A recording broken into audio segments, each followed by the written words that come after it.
Hello, people. Thank you for joining me. This is the last time I will speak on the subject of speech, but I got to do this thing. We've got to know how to speak better, what is forbidden of God, and what we need to avoid absolutely in the way that we speak in this world. Now, the last one I want to talk about simply is gossip. Probably the most common of them all, don't you think?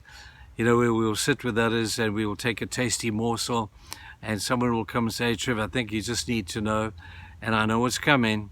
I just know what's coming. There's going to be some gossip or some scandal that'll come out of that person's mouth that I don't need to hear, don't want to hear, and certainly should not hear. And when we do that, we find ourselves in a bad place. But there's a couple of things about the scandal thing. Is there's two reasons that we do it. The reason we gossip, first of all, is because of the fact that we perceive it as just a minor offense. We don't see the seriousness of our tongues. We don't see the seriousness of the impact that this would make on somebody else's life. We just think that it's just a minor thing. You know, no one's going to know. No one's going to judge me. Oh, my word, there is a God who does judge. And when we take these things thinking that they're just a minor offense, we find ourselves in a lot of trouble. The other reason that we tend to think that gossip is not anything is we kind of like it. You know, there's a word in Proverbs, I can't quite remember where it is. They said gossip is like that tasty morsel that we eat, and while it is in our mouths, it tastes so nice. But then when we swallow it, it turns bitter in our stomachs, does it not? I got to tell you, I regret so many things that I've said in haste, with misunderstanding, with not getting the full truth or the full facts, and stuff that I've told and said to people that I should never, ever have said. And I'm so sorry about that, because this is leaving me with a guilty conscience and leaving that person with a trashed reputation.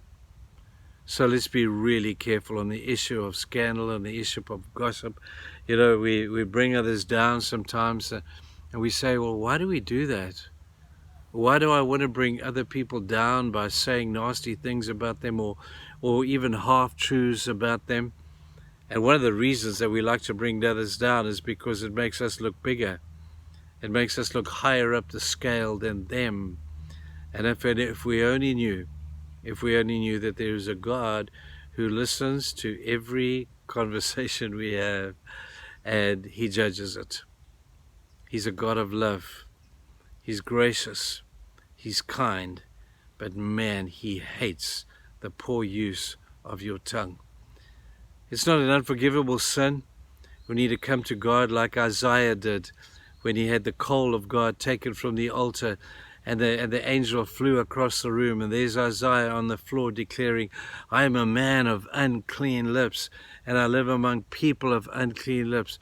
And God said, take that coal, angel, and purify his lips. And when it was done, and his purified lips, he was able to stand before God and say, Lord, I'm ready to go. If you want to send somebody, Lord, to the nations, if you want to do something through me, if you have a message that I need to proclaim, Lord, I'm ready. My lips have been cleaned, and I therefore am ready to go. At the end of this week, as we have discussed all of these different aspects of how the tongue is used or should not be used, we have a God who is able to redeem. And if you have hurt anybody deliberately, if you have been a proponent to slander or lied about somebody, one of the most courageous things you can do is own up and apologize. I don't know too many people who are not going to forgive you. I don't know too many people who are going to say, man, thank you for being man enough or woman enough to be able to come and take responsibility for the things that you have said. When you do that, God smiles, forgiveness is given, your lips are cleansed, and you sleep better at night. I really hope that you will maybe go back over this week's use of all the different words from blasphemy right the way through, and just make sure if there's anything that has hurt anybody or anything that you should have used your tongue for that you did not use it for, that you will repent of that, not just to God, but to the person you may have hurt as well. And then let's get on with the job, people. Let's not mess around anymore.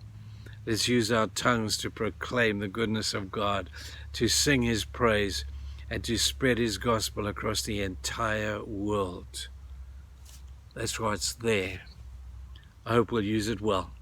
Thank you for hearing me out this week. God bless you guys. Bye-bye.